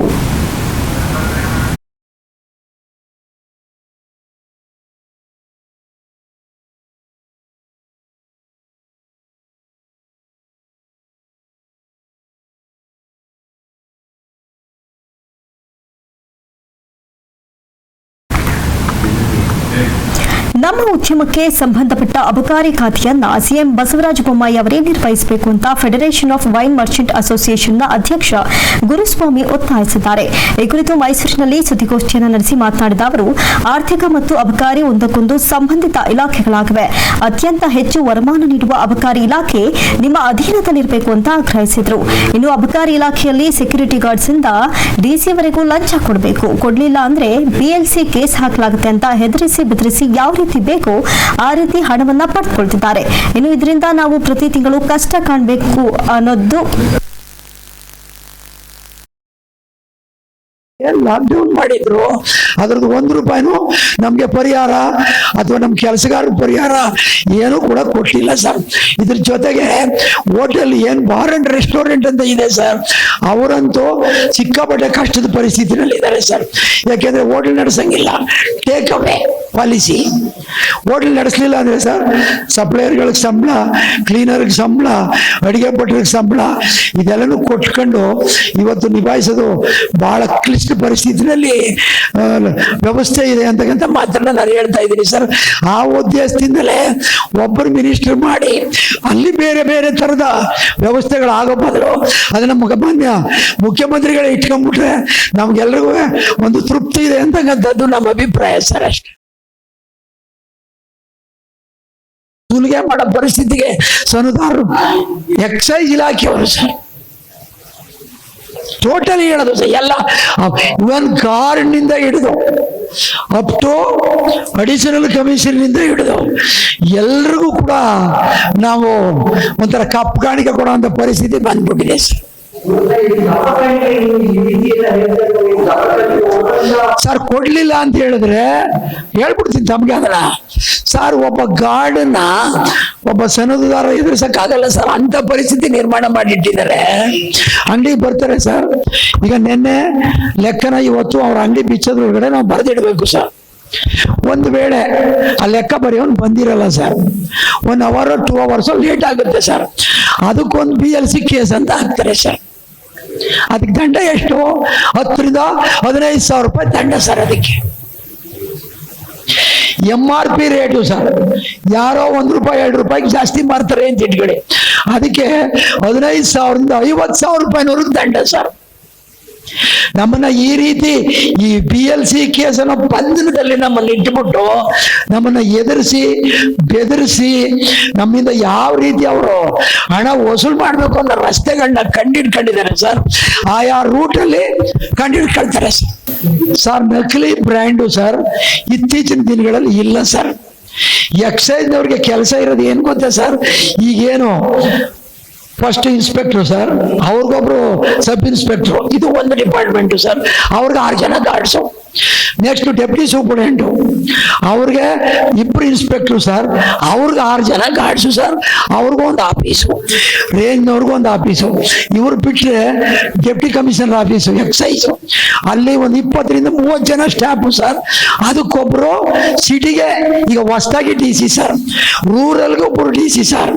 ಇದಾದ್ಮೇಲೆ ಜಾಯಿಂಟ್ ಕಮಿಷನರ್ ಅಂತ ಇದ್ದಾರೆ ಸರ್, ಅಲ್ಲಿ ಒಬ್ರು ಡೆಪ್ಟಿ ಸೂಪರಿಂಟೆಂಡೆಂಟು ಜಾಯಿಂಟ್ ಕಮಿಷನರು ಸರ್, ಅವ್ರಿಗೊಂದು 10 ಜನ ಸ್ಟಾಫು ಸರ್. ಯಾವ್ರು ಏನಾಗಿದ್ದಾರೆ ಅಂದ್ರೆ ಸರ್, ನಾವು ಕೊಟ್ಬಿಟ್ಟು ಬಂದಿದೀವಿ ಕಣ್ರಿ, ಓಪನ್ ಆಗಿ ಹೇಳ್ತಾರೆ ಸರ್ ಕೆಲವರು, ನಾವು ಕೊಟ್ಬಿಟ್ಟು ಬಂದಿದೀವಪ್ಪ ಅದರಿಂದ ಕೊಡಿ. ನಾವ್ ಏನು ಉತ್ತರ ಹೇಳ್ಬೇಕು ಸರ್? ಅಸಹಾಯಕರು ನಾವು. ಇವ್ರನ್ನ ಕೊಟ್ಬಿಟ್ಟು ಬನ್ನಿ ಅಂತ ನಾವೇನಾದ್ರು ಹೇಳಿ ಕಳಿಸಿದ್ವ ಸರ್? ಇವ್ರಿಗೆ ಕಾಂಪಿಟೇಷನ್ ಮಾಡಿ ಇಂಥ ಕುರ್ಚಿನೇ ನನಗೆ ಬೇಕು, ಇಂಥ ಡಿಸ್ಟ್ರಿಕ್ಟೇ ನನಗೆ ಬೇಕು ಅಂತ ನಾವೇನಾದ್ರು ಕೇಳಕ್ ಹೋಗಿದ್ವ ಇವ್ರನ್ನ? ಇವ್ರ ತೀಟಾಗಿ ಇವ್ರು ಮಾಡ್ಕೊಂಡು ಅದನ್ನ ಬಂದು ಇಲ್ಲಿ ಸುಲಿಗೆ ಮಾಡ್ತಾರಲ್ಲ ಸರ್, ಏನನ್ನೇ ಸರ್ ಇದು? ಸರ್ ಸರ್ಕಾರಕ್ಕಿದೆ ಸರ್, ಸರ್ಕಾರಕ್ಕೆ ತಮ್ಗೆ ಹೇಳ್ಬಿಡ್ತೀನಿ ಸರ್. ಅದನ್ನ ನೋಡಿ, ಲೋಕಲ್ಲು 300 ರಿಂದ 390 ರೂಪಾಯಿ ಬೇಸಿಕ್ ಇದೆ ಸರ್. 3,050 ರಿಂದ 70 ರೂಪಾಯಿಗೆ ಅದು ಸೇಲ್ ಆಗ್ತದೆ ಸರ್. ಈ 390 ರೂಪಾಯಿ ಬಿಟ್ರೆ ಸರ್, ಇನ್ನು ಉಳಿದದ್ದೆಲ್ಲ ಸರ್ಕಾರಕ್ಕೆ ಹೋಗ್ತಕ್ಕಂಥದ್ದು ಸರ್. ಸರ್ಕಾರಕ್ಕೆ 100 ರಿಂದ 150% ಪ್ರಾಫಿಟ್ ಇದೆ ಸರ್ ಇದರಿಂದ. ಅದರಿಂದನೇ ಸರ್ಕಾರಕ್ಕೆ ದುಡ್ಡು ಹೋಗ್ತಾ ಇರೋದು ಸರ್. ಈಗ ತಮಗೆ ಈಗ ಒಂದು 20 ದಿವಸದಲ್ಲಿ ಅನಾಮಧೇಯ ಒಂದು ಅರ್ಜಿ ಸರ್ಕಾರಕ್ಕೆ ಕೊಟ್ಟಿದ್ದಾರೆ ಸರ್. 10 ಪುಟ ಇದೆ ಸರ್. ಅದು ಅದ್ರಲ್ಲಿ ಏನಿದೆ ಅಂದ್ರೆ, ಇಲಾಖೆಯವರೇ ಮಾಡಿರೋದು, ಅದು ಬೇರೆಯವರಲ್ಲ. ಇಲಾಖೆಯವ್ರಿಗೆ ಹೊಟ್ಟೆ ಕಿಚ್ಚು. ಇಲಾಖೆಯವ್ರು ಏನ್ ಮಾಡಿದ್ದಾರೆ, ಅದರಲ್ಲಿ 36 ತರದ ಲಂಚಗಳಿದಾವೆ ಅಂತೆ ಸರ್. ಇಲಾಖೆನಲ್ಲಿ 36 ಟೈಪ್ ಅವ್ರು ಅದ್ರಲ್ಲಿ ಬರೆದಿದ್ದಾರೆ, ಮೆನ್ಷನ್ ಮಾಡಿದ್ದಾರೆ. ನಾವೀಗ ಅದಕ್ಕೆ ಫೆಡರೇಷನ್ ಇಂದ ಸರ್ ಸರ್ಕಾರಕ್ಕೆ ಅರ್ಜಿ ಕೊಟ್ಟಿದ್ದೀವಿ. ಇದನ್ನ ಸಂಪೂರ್ಣವಾದಂತ ತನಿಖೆ ಮಾಡಬೇಕು. ಇದು ಯಾರು ಬರೆದಿದ್ದಾರೆ, ಇದು ಸತ್ಯಾಸತ್ಯನ ಪತ್ತೆ ಮಾಡಬೇಕು. ಸರ್ಕಾರದ ಸವಲತ್ತನ್ನ ಅರ್ಧದಷ್ಟು ರೈತರಿಗೆ ತಲುಪಿಸದೆ ಹಲವು ಗ್ರಾಮ ಪಂಚಾಯಿತಿಗಳು ಅನ್ಯಾಯ ಎಸಗುತ್ತಿವೆ ಅಂತ ಎಚ್ಡಿಕೋಟೆ ತಾಲೂಕಿನ ಶಿರನಹುಂಡಿ ಗ್ರಾಮದ ಹಲವು ರೈತರು ನೂರಲಕುಪ್ಪೆ ಗ್ರಾಮ ಪಂಚಾಯಿತಿ ವಿರುದ್ಧ ನೇರ ಆರೋಪ ಮಾಡಿದ್ದಾರೆ. ಶಿರನಹುಂಡಿ ಗ್ರಾಮದಲ್ಲಿ 11 ರೈತರಿಗೆ ತಲಾ 43,000 ಅಂದಾಜು ವೆಚ್ಚದ ದನದ ಗುಟ್ಟಿಗೆ ನಿರ್ಮಾಣಕ್ಕೆ ಅನುಮೋದನೆ ದೊರೆತಿದೆ. ಗ್ರಾಮ ಪಂಚಾಯಿತಿಯ ನಿಯಮಾವಳಿಯಂತೆಯೇ ರೈತರು ಸಾಲ ಸೋಲ ಮಾಡಿ ಸ್ವಂತ ಖರ್ಚಿನಿಂದ ಕ್ರಮಬದ್ಧವಾಗಿ ಕೊಟ್ಟಿಗೆಯನ್ನ ನಿರ್ಮಿಸಿಕೊಂಡಿದ್ದಾರೆ. ಆದರೆ ಗ್ರಾಮ ಪಂಚಾಯಿತಿಯ PDO ಮಾತ್ರ ತಾಲೂಕು ಪಂಚಾಯಿತಿಯ ಇಒ, ಎಂಜಿನಿಯರ್ ಸೇರಿದಂತೆ ಇತರರಿಗೆ ಇಂತಿಷ್ಟು ಹಣ ನೀಡಲೇಬೇಕು ಅಂತ ಹೇಳಿದ್ದಾರೆ. ರೈತರ ಖಾತೆಗೆ ಬರಬೇಕಾದಂತಹ 43,000 ಸವಲತ್ತಿನಲ್ಲಿ 7 ಮಂದಿ ರೈತರಿಗೆ 12 ರಿಂದ 15,000 ಮಾತ್ರ ನೀಡಿ ಇನ್ನುಳಿದ ಹಣವನ್ನ ಗುತ್ತಿಗೆದಾರರಿಗೆ ನೀಡಿರುವ ಸಬೂಬು ಹೇಳಿ ಹಣ ಗುಳುಂ ಮಾಡಿದ್ದಾರೆ ಎನ್ನುವಂತಹ ಆರೋಪ ಕೇಳಿಬಂದಿದೆ. ಇನ್ನು 4 ಮಂದಿ ರೈತರಿಗೆ ಇದುವರೆಗೂ ಅನುದಾನವನ್ನೇ ಬಿಡುಗಡೆ ಮಾಡಿಕೊಟ್ಟಿಲ್ಲ. ಕೊಟ್ಟಿಗೆ ನಿರ್ಮಾಣದ ಎಲ್ಲಾ ಸಾಮಗ್ರಿಗಳು ಸೇರಿದಂತೆ ಸಂಪೂರ್ಣ ಖರ್ಚು ವೆಚ್ಚವನ್ನ ರೈತರೇ ಭರಿಸಿದ್ರು. ಗ್ರಾಮ ಪಂಚಾಯಿತಿ ಮಾತ್ರ ರೈತರನ್ನ ವಂಚಿಸಿ ಸರ್ಕಾರದ ಅನುದಾನವನ್ನ ದುರ್ಬಳಕೆ ಮಾಡಿಕೊಂಡಿದೆ. ಹಾಗಾಗಿ ರೈತರನ್ನ ವಂಚಿಸಿರುವ ಸರ್ಕಾರಿ ಅಧಿಕಾರಿಗಳ ವಿರುದ್ಧ ತನಿಖೆ ನಡೆಸಿ ಸೂಕ್ತ ಕ್ರಮ ಕೈಗೊಳ್ಳಬೇಕು. ಆ ಮೂಲಕ ಅನ್ಯಾಯಕ್ಕೊಳಗಾಗಿರುವ ರೈತರಿಗೆ ನ್ಯಾಯ ದೊರಕಿಸಿಕೊಡಬೇಕು ಅಂತ ರೈತರು ಒತ್ತಾಯಿಸಿದ್ದಾರೆ. ಆದ್ರೆ ಅವರು ಸುಮಾರು ಒಂದು 20 ಸಾವಿರ ಕೊಟ್ಟಿದ್ದಾರೆ. ಕೊಟ್ಟಿಗೆ ಯಾವ ತರ ಮಾಡಿದ್ರು, ಯಾರು ಮಾಡಕ್ ಹೇಳಿದ್ರು ಸರ್? ನಾವು ಪಂಚಾಯತಿಂದ ತಗೊಂಡು. ಯಾವ ಪಂಚಾಯತಿ ಬರುತ್ತೆ ನಮ್ಗೆ ನೂಲ್ಕೊಪ್ಪ ಪಂಚಾಯತ್ ಸರ್. ಅಲ್ಲಿ 23 ಇಂಟು 12 ಮಾಡಿದ್ರು ಅಂತ ಮಾಡಿ ಅಂತ ಹೇಳಿದ್ರು. ಅದೇ ಕೂಡ ಮಾಡಿದೀವಿ. ಆದ್ರೂ ಕೂಡ ನಮ್ಗೆ ಫಲಾನುಭವಿಗಳಿಗೆ ಸರಿಯಾಗಿ ಅಮೌಂಟ್ ಸಿಕ್ಕಿಲ್ಲ ಸರ್. ಇದು ಅಮೌಂಟ್ ಎಷ್ಟು? ಅಮೌಂಟ್ 43,000 ರೂಪಾಯಿ ಸರ್. ಎಷ್ಟು ಕೊಟ್ಟವ್ರು ಈಗ ಒಂದು 23,000 ಬಂದಿದೆ ಸರ್ ನಮ್ಗೆ. ಮಿಕ್ಕದ್ದು ಇಂಜಿನಿಯರ್ ಸಾಹೇಬ್ರು ನಿಮ್ಮ ಅಷ್ಟಿಗೆ ಕೊಡೋದು ನಿಮ್ಗೆ ಅಂತ ಹೇಳ್ತಾರೆ ಸರ್. ಮಿಕ್ಕದ ದುಡ್ಡು ಆಯ್ತು ಅಂತ ಕೇಳ್ತಾರೆ ಸರ್. ಕೊಡ್ತಾರೆ ಮಾಡಿದ್ರಿ ಸರ್. ಒಂದು 10 ಕೊಡುಗೆ ಮಾಡಿದೆ ಸರ್ ನಮ್ಮೂರಲ್ಲಿ. ಎಲ್ಲರಿಗೂ ಅಷ್ಟೇ ಕೊಟ್ಟಿದ್ರು? ಎಲ್ಲರಿಗೂ ಅಷ್ಟೇ ಸರ್ ಕೊಟ್ಟಿರೋದು ಸರ್. ಆಯ್ಕೆ ಅಂತಂದ್ರೆ ನಾವು ಪಂಚಾಯತಿಲಿ ಮಾಡಿಸ್ತಾವ. ಅವ್ರು ಸ್ವಾಮಿ ಅವ್ರಿಗೆ ಫಸ್ಟ್ ಪ್ರೊಸೆಸ್ ಮಾಡ್ಬೇಕಾದ್ರೆ 1,000 ರೂಪಾಯಿ ಪಿಡಿಒಗ, ಮತ್ತೆ ಅದೇನೋ ಕಂಪ್ಯೂಟರ್ ಬಿಲ್ ಅಂದ್ಕೊಂಡು ಅವ್ರಿಗೆ 1,000 ರೂಪಾಯಿ ದುಡ್ಡು. ಮತ್ತೆ ಇಂಜಿನಿಯರ್ ಬಿಲ್ ಮಾಡಕ್ಕೂ ಅವ್ರ ಮುಖ ನೋಡಿ 1,000 ಕೊಟ್ಟು ನಾವು ಇಂಜಿನಿಯರ್ಗೂ 1,000 ಕೊಟ್ಟು ಬಿಲ್ ಮಾಡ್ಸಿರೋದು. ಆದ್ರೂ ಕೂಡ ಇವಾಗ ದುಡ್ಡು ಇಂಜಿನಿಯರ್ ಅವ್ರ ಸತ ಕಮಿಷನ್ ಹಿಡಿದವ್ರೆ. ಮತ್ತೆ ಇದು ಬಿಲ್ ಮಾಡ್ಸಕ್ಕೆ ಇವ ಸಾಹೇಬ್ರು 2% ಅಂತ ಹೇಳವ್ರೆ. ಮತ್ತೆ ಅದೇ ಪಿಡಿಒಗ 500 ರೂಪಾಯಿ, ಮತ್ತೆ ಅಧ್ಯಕ್ಷನ 500 ರೂಪಾಯಿ ಅಂತ ಅವರು ಕೂಡ ಬಿಡ್ದವ್ರೆ. ಯಾರು ಹಿಡಿದಿರೋದಿಲ್ಲ ಇದನ್ನ ಕಂಟ್ರಾಕ್ಟ್ ಬಿಲ್ ಟ್ಯಾಕ್ಸಿ ಅಂತ ಹೇಳಿದ್ರು ಸರ್. ಇದು ಕೆಲಸ ಯಾರು ಮಾಡಿದ್ದು? ಕೆಲಸ ನಾವೇ ಸರ್ ಎಲ್ಲ ಮಾಡಿದ್ರು. ಮೆಟೀರಿಯಲ್ಸ್ ಎಲ್ಲ ನಾವೇ ಸರ್. ಪೂರ್ತಿ ಕಂಪ್ಲೀಟ್ ಕೆಲಸ ನಾವೇ ಸರ್ ಎಲ್ಲ ಮಾಡಿದ್ರು. ಯಾರು ನಮ್ಗೆ ಯಾರು ಕಂಟ್ರಾಕ್ಟ್ ಅಮೌಂಟ್ ನೀವೇ ಹಾಕೊಂಡಿರೋದು? ಅಮೌಂಟ್ ನಾವೇ ಸರ್ ಹಾಕೊಂಡ್ರು. ಬಿಲ್ ಯಾರು ಕೊಡ್ತಾರ ಅವರು? ಬಿಲ್ ಕಂಟ್ರಾಕ್ಟ್ ಕೊಡ್ತಾರೆ ಸರ್ ಅವರು. ಏನಕ್ಕೆ ಅಂತ ಕೇಳಬೇಕಿತ್ತು? ಗೊತ್ತಿಲ್ಲ ಸರ್. ಕೇಳಿದ್ರೆ ಅವರು ನಿಮ್ಮ ಹತ್ರ ರೆಸಿಪ್ಟ್ ಇಲ್ಲ, ಅದಿಲ್ಲ ಇದಿಲ್ಲ ಅಂದ್ಕೊಂಡು ಅವ್ರು ಹಾಕೊಟ್ಟು ಅಷ್ಟೇ ಸರ್. ಯಾವುದು ಅಂದ್ರೆ ಸರ್ ಕೊಟ್ಟಿಗೆ ಮಾಡಿಸ್ತೇವೆ ಅಂತ ಅಂದ್ಬಿಟ್ಟು ಇದು ಗ್ರಾಮ ಪಂಚಾಯತಿಯಿಂದ ಕೊಟ್ಟಿಗೆ ತಗೊಂಡಿದ್ದೀವಿ ನಾವು. ಅವರು ಎಲ್ಲ ಇದೆಲ್ಲ ಫುಲ್ಲು ನಾವೇ ಮಾಡ್ಕೊಂಡಿರೋದು. ಕೆಲಸ ಪೂರ್ತಿ ನಾವೇ ಮಾಡಿರೋದು. ಪೂರ್ತಿ ನಾವೇ ಮಾಡ್ಕೊಂಡಿರೋ ಅವರು. ಅದ್ರೊಳಗಾಗಿ ಅವರು ದುಡ್ಡನ್ನ ನೇರ ಕೊಟ್ಟಿಲ್ಲ ನಮ್ಗೆ. ಅದ್ರಲ್ಲಿ ಎಲ್ಲ ಇಟ್ಕೊಂಡು ಸ್ವಲ್ಪ ಕೊಡೋರು. ಈಗ ಎಷ್ಟು ಅಮೌಂಟ್ ಇದು ಕೊಟ್ಟಿಗೆ? ಅಮೌಂಟ್ ಎಷ್ಟು ಕೊಟ್ಟಿದ್ದು ಅಂತ ಹೇಳಪ್ಪ. ಟೋಟಲ್ ಎಷ್ಟು ನಿಮ್ಗೆ? ಎಷ್ಟು ಅಷ್ಟೇ ಟೋಟಲ್ 90. ಟೋಟಲ್ ಮಿಕ್ಕಿದ ದುಡ್ಡು ಏನಂತಾರ? ಮಿಕ್ಕಿದ ದುಡ್ಡು ಅವ್ರ ಕಡೆ ಇವ್ರ ಕಡೆ ನಮ್ಗೆ ಗೊತ್ತಿಲ್ಲ. ರಾಜ್ಯ ಕಾನೂನು ಸೇವೆಗಳ ಪ್ರಾಧಿಕಾರದ ನಿರ್ದೇಶನದಂತೆ ಅಕ್ಟೋಬರ್ 14ರಂದು ಮೆಗಾ ಲೋಕ್ ಅದಾಲತ್ ಆಯೋಜಿಸಿದ್ದು, ಲೋಕ್ ಅದಾಲತ್ನಲ್ಲಿ ಹೆಚ್ಚಿನ ಕಕ್ಷಿದಾರರು ಮಾತುಕತೆ ಮೂಲಕ ತಮ್ಮ ವ್ಯಾಜ್ಯಗಳನ್ನು ಪರಿಹರಿಸಿಕೊಳ್ಳಬೇಕು ಅಂತ ಗುಂಡ್ಲುಪೇಟೆ ಪಟ್ಟಣದ ಪ್ರಧಾನ ಸಿವಿಲ್ ಹಾಗೂ ಜೆಎಂಎಫ್ಸಿ ನ್ಯಾಯಾಲಯದ ನ್ಯಾಯಾಧೀಶರಾದ ಎಚ್ಪಿ ಮೋಹನ್ ಕುಮಾರ್ ಹೇಳಿದ್ದಾರೆ. ಗುಂಡ್ಲುಪೇಟೆ ಪಟ್ಟಣದ ಹಿರಿಯ ಸಿವಿಲ್ ನ್ಯಾಯಾಲಯದ ಆವರಣದಲ್ಲಿ ಕರೆದಿದ್ದ ಸುದ್ದಿಗೋಷ್ಠಿಯಲ್ಲಿ ಮಾತನಾಡಿದ ಅವರು, ಆಸ್ತಿ ವಿವಾದ ಸೇರಿದಂತೆ ಸಣ್ಣಪುಟ್ಟ ವಿವಾದಿತ ಪ್ರಕರಣಗಳು ನ್ಯಾಯಾಲಯಕ್ಕೆ ಬರುತ್ತಿವೆ. ಕಳೆದ ಅದಾಲತ್ನಲ್ಲಿ 1,104 ಪ್ರಕರಣಗಳನ್ನು ಯಶಸ್ವಿಯಾಗಿ ಇತ್ಯರ್ಥಪಡಿಸಲಾಗಿತ್ತು. ಅದರಂತೆ ಈ ಬಾರಿ 800 ಪ್ರಕರಣಗಳನ್ನು ಮಾತುಕತೆಗಳ ಮೂಲಕ ಬಗೆಹರಿಸಬಹುದಾಗಿದೆ. ಆದ್ದರಿಂದ ಹೆಚ್ಚಿನ ಕಕ್ಷಿದಾರರು ತಮ್ಮ ವ್ಯಾಜ್ಯಗಳನ್ನು ಸಂಧಾನದ ಮೂಲಕ ವಿಲೇವಾರಿ ಮಾಡಿಕೊಂಡು ಅದಾಲತ್ ಯಶಸ್ವಿಗೊಳಿಸಬೇಕು ಅಂತ ಕರೆ ನೀಡಿದರು.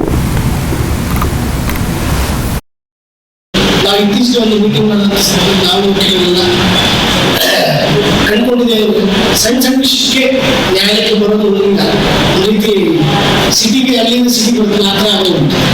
ಸೊ ಅದನ್ನ ಉದ್ದೇಶದಲ್ಲಿ ಕಕ್ಷಿದಾರರಿಗೆ ನಾವು ಲೋಕದಲ್ಲಿ ಆಗೋ ಪರಿಣಾಮಕಾರಿಯಾಗಿ ನಾವು ಸೆಟ್ ಮಾಡ್ತಿದ್ರೆ ನಿಜವಾಗ್ಲೂ ಅವ್ರಿಗೆ ತಮ್ಮ ಏನು ವೈಮನಸ್ಸನ್ನ ಬಿಟ್ಟು ಸಾಮರಸ್ಯದಿಂದ ಜೀವನ ಮಾಡ್ಬೋದು. ನನ್ನ ಅಣ್ಣ ತಮ್ಮ ಜೊತೆ ಚೆನ್ನಾಗಿರ್ಬೋದು. ನಂತರ ತನ್ಮಾನ ಮುಂದಕ್ಕೆ ಹೋಗುತ್ತೆ. ಅದರಿಂದ ಏನು ಅಟ್ಲೀಸ್ಟ್ ಒಳ್ಳೇದಾಗಬೇಕಾದ ಅವ್ರ ಕೇಸ್ ಬಂದ್ಬಿಟ್ಟಿರ್ತಾರೆ. ಬಂದಿರೋದನ್ನ ಈ ಜಿಲ್ಲಾ ನ್ಯಾಯಾಲಯದ ಮೂಲಕ ನಾವು ಬಗೆಹರಿಸ್ಬೋದು. ವಿವಿಧ ಬೇಡಿಕೆಗಳನ್ನು ಈಡೇರಿಸುವಂತೆ ಆಗ್ರಹಿಸಿ ಪದವಿ ಹಾಗೂ ಸ್ನಾತಕೋತ್ತರ ಪದವಿ ವಿದ್ಯಾರ್ಥಿಗಳ ಪ್ರತಿಭಟನೆ ನಡೆಸಲಾಯಿತು. ಮೈಸೂರಿನ ಕ್ರಾಫರ್ಡ್ ಹಾಲ್ ಮುಂಭಾಗದಲ್ಲಿ ಜಮಾಯಿಸಿದ ವಿದ್ಯಾರ್ಥಿಗಳು ಯುಜಿಸಿ ಮಾರ್ಗಸೂಚಿ ಅನುಸರಿಸುವಂತೆ ಆಗ್ರಹಿಸಿದರು. ಪರೀಕ್ಷೆ ನಡೆಸದೆ ವಿದ್ಯಾರ್ಥಿಗಳನ್ನು ಪಾಸ್ ಮಾಡುವಂತೆ ಯುಜಿಸಿ ಆದೇಶಿಸಿದೆ. ಆದರೆ ಏಕಾಏಕಿ ಮೈಸೂರು ವಿಶ್ವವಿದ್ಯಾನಿಲಯದ ಪರೀಕ್ಷೆಯ ವೇಳಾಪಟ್ಟಿ ಬಿಡುಗಡೆ ಮಾಡಿದೆ. ಇದರಿಂದ ವಿದ್ಯಾರ್ಥಿಗಳು ಆತಂಕಕ್ಕೆ ಒಳಗಾಗಿದ್ದಾರೆ. ಇನ್ನು ತರಗತಿಗಳನ್ನು ಪ್ರಾರಂಭಿಸದೆ ಪರೀಕ್ಷೆ ನಡೆಸಿದ್ರೆ ವಿದ್ಯಾರ್ಥಿಗಳಿಗೆ ಒತ್ತಡ ಹೆಚ್ಚಾಗಲಿದೆ. ಹಾಗಾಗಿ ಕೂಡಲೇ ಪರೀಕ್ಷೆಯನ್ನ ಕೈಬಿಡಬೇಕು. ಪದವಿ ಹಾಗೂ ಸ್ನಾತಕೋತ್ತರ ಪದವಿ ವಿದ್ಯಾರ್ಥಿಗಳನ್ನ ಪಾಸ್ ಮಾಡುವಂತೆ ಒತ್ತಾಯಿಸಲಾಯಿತು. ಇನ್ನು ಪ್ರತಿಭಟನಾ ಸ್ಥಳಕ್ಕೆ ಪರೀಕ್ಷಾಂಗ ವಿಭಾಗ ಕುಲಸಚಿವರಾದ ಜ್ಞಾನ ಪ್ರಕಾಶ್ ಭೇಟಿ ನೀಡಿ ವಿದ್ಯಾರ್ಥಿಗಳ ಮನವಿಯನ್ನ ಆಲಿಸಿದ್ರು. ಯುಜಿಸಿ ಪ್ರಕಾರವೇ ಮುಂದಿನ ಸೆಮಿಸ್ಟರ್ಗೆ ಪ್ರಮೋಟ್ ಮಾಡುವ ಭರವಸೆಯನ್ನ ನೀಡಿದರು. ಜ್ಞಾನ ಪ್ರಕಾಶ್ ಅವರು ಭರವಸೆ ನೀಡಿದ ಬಳಿಕ ವಿದ್ಯಾರ್ಥಿಗಳು ಪ್ರತಿಭಟನೆಯನ್ನ ಕೈಬಿಟ್ಟರು.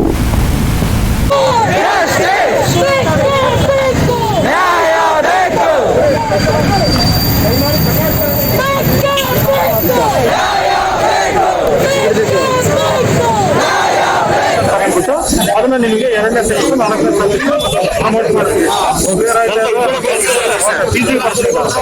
ಈಜಿಗೆ ಒಂದ್ ಸೆಕೆಂಡ್ ಈಗ ನಾವು ಫಸ್ಟ್ ಸೆಮಿಸ್ಟರ್ ಎಕ್ಸಾಮ್ ಮಾಡ್ತೀವಿ, ಸೆಕೆಂಡ್ ಸೆಮಿಸ್ಟರ್ ಪ್ರಮೋಟ್ ಆಗ್ತಾರೆ ಅವ್ರದ್ದು.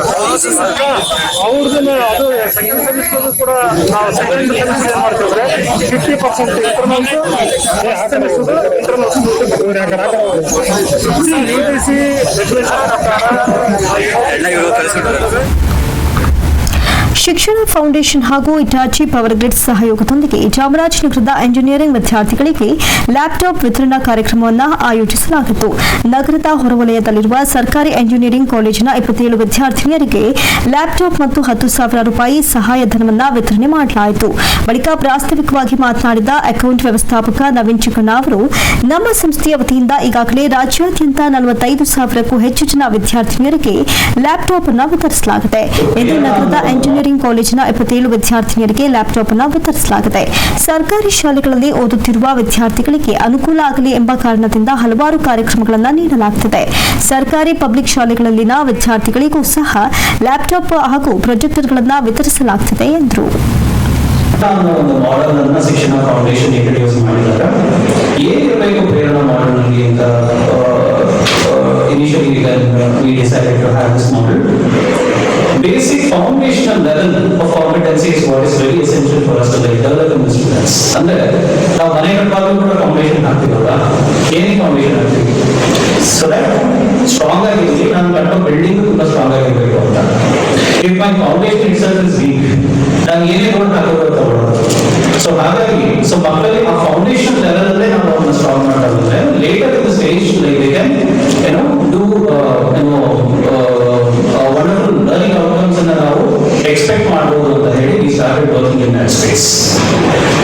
ಸೊ ಏನ್ ಸಬ್ಜೆಕ್ಟ್ಸ್ ಮೇಲೆ ನಾವು ಫೋಕಸ್ ಮಾಡಿದ್ರೆ ಮಕ್ಕಳಿಗೆ ನಾವು ಒಂದು ಸಪೋರ್ಟ್ ಮಾಡಬಹುದು ಅಂತ ಬಂದಾಗ the two things which we actually like focus was arithmetic and language by schools in Tripura, and the kind of like acceptance that we saw. ಮೈಸೂರಿನ ಹೃದಯ ಭಾಗದಲ್ಲಿ ಸರಗಳ್ಳ ತನ್ನ ಕೈ ಚಳಕವನ್ನು ತೋರಿಸಿದ್ದು ವೃದ್ಧೆಯ ಸರವನ್ನ ಕಸಿದು ಪರಾರಿಯಾಗುತ್ತಾನೆ. ಮೈಸೂರಿನ ನಾರಾಯಣ ಶಾಸ್ತ್ರಿ ರಸ್ತೆಗೆ ಹೊಂದಿಕೊಂಡಿರುವ ಚಂದ್ರಮೌಳೇಶ್ವರ ದೇಗುಲದ ಬಳಿ ಈ ಘಟನೆ ನಡೆದಿದ್ದು, ಖದೀಮಾ ನೀಲಮ್ಮ ಎಂಬ ವೃದ್ಧೆಯ 25 ಗ್ರಾಂ ಚಿನ್ನದ ಸರವನ್ನ ಕಸಿದುಕೊಂಡು ಪರಾರಿಯಾಗುತ್ತಾನೆ. ದೇಗುಲದ ಬಳಿ ನಮಸ್ಕಾರ ಮಾಡುವಂತೆ ನಟಿಸುತ್ತಾ ನಿಂತಿದ್ದ ಸರಗಳ್ಳ ಕ್ಷಣ ಮಾತ್ರದಲ್ಲಿ ನೀಲಮ್ಮನವರ ಸರವನ್ನ ಕಸಿದುಕೊಂಡು ಪರಾರಿಯಾಗುತ್ತಾನೆ. ಇನ್ನು ಘಟನಾ ಸ್ಥಳದಲ್ಲಿರುವಂತಹ ಸನಿಹದಲ್ಲಿ ಅಳವಡಿಸಿರುವಂತಹ ಸಿಸಿ ಕ್ಯಾಮೆರಾದಲ್ಲಿ ಸರಗಳ್ಳ ಓಡಾಡ್ತಾ ಇರುವಂತಹ ದೃಶ್ಯ ಸರಿಯಾಗಿದ್ದು, ಘಟನಾ ಸ್ಥಳಕ್ಕೆ ದೇವರಾಜ ಠಾಣೆಯ ಪೊಲೀಸರು ಭೇಟಿ ನೀಡಿ ಸಿಸಿ ಕ್ಯಾಮೆರಾ ದೃಶ್ಯಾವಳಿಗಳನ್ನು ಆಧರಿಸಿ ಸರಗಳ್ಳನ ಸೆರೆಗೆ ಜಾಲ ಬೀಸಿದ್ದಾರೆ.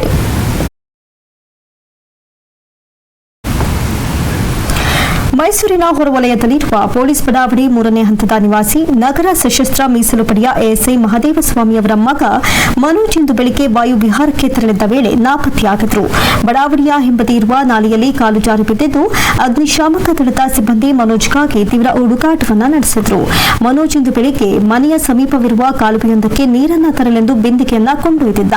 ಆದರೆ ಎಷ್ಟೊತ್ತಾದರೂ ಮನೆಗೆ ಮರಳಿ ಬಾರದೇ ಇದ್ದ ಕಾರಣ ಸ್ಥಳಕ್ಕೆ ಹೋಗಿ ನೋಡಲಾಗಿ ಬಿಂದಿಗೆ ಬೋರಲಾಗಿ ಬಿದ್ದಿತ್ತು. ಮನೋಜ್ ಮಾತ್ರ ಎಲ್ಲೂ ಕಾಣಿಸಿಕೊಂಡಿರಲಿಲ್ಲ. ಕಾಲು ಜಾರಿ ಏನಾದರೂ ಕಾಲುವೆಗೆ ಬಿದ್ದಿದ್ದಾನೋ ಏನೋ ಎಂಬ ಶಂಕೆ ಮೂಡಿತು. ಸುದ್ದಿ ತಿಳಿದು ಸ್ಥಳಕ್ಕೆ ಆಗಮಿಸಿದ ಪೊಲೀಸರು ಮತ್ತು ಅಗ್ನಿಶಾಮಕ ದಳದ ಸಿಬ್ಬಂದಿಗಳು ತೀವ್ರ ಶೋಧ ಕಾರ್ಯವನ್ನ ನಡೆಸಿದ್ರು. ಈ ವೇಳೆ ಮುಳುಗು ತಜ್ಞ ಕೆಂಚಪ್ಪ ಮನೋಜ್ ಶವವನ್ನ ಹುಡುಕಿ ಮೇಲೆತ್ತಿದ್ರು. ಈ ಸಂಬಂಧ ಮೈಸೂರು ಗ್ರಾಮಾಂತರ ಪೊಲೀಸ್ ಠಾಣೆಯಲ್ಲಿ ಪ್ರಕರಣ ದಾಖಲಾಗಿದೆ.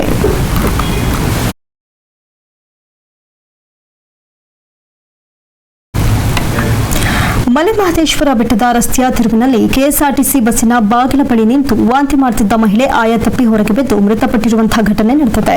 ಮಲೆಮಹದೇಶ್ವರ ಬೆಟ್ಟದ ಹಳೆಯೂರು ಗ್ರಾಮದ ಕುಳ್ಳಮಾದಮ್ಮ ಎಂಬುವವರೇ ಬಸ್ಸಿನಿಂದ ಬಿದ್ದು ಮೃತಪಟ್ಟ ದುರ್ದೈವಿಯಾಗಿದ್ದಾರೆ. ಚಾಲಕ ಹರೀಶ್ ಮತ್ತು ನಿರ್ವಾಹಕ ಸೋಮನಾಥ್ ಬಿರಾದರ್ ವಿರುದ್ಧ ನಿರ್ಲಕ್ಷ್ಯ ಆರೋಪದಡಿ ಮೃತರ ಸಂಬಂಧಿಕರು ಮಹದೇಶ್ವರ ಬೆಟ್ಟದ ಪೊಲೀಸ್ ಠಾಣೆಗೆ ದೂರನ್ನ ನೀಡಿದ್ದಾರೆ. ಈ ಸಂಬಂಧ ಪ್ರಕರಣ ದಾಖಲಿಸಿಕೊಂಡಂತಹ ಪೊಲೀಸರು ಬಸ್ಸನ್ನ ವಶಕ್ಕೆ ಪಡೆದುಕೊಂಡಿದ್ದಾರೆ.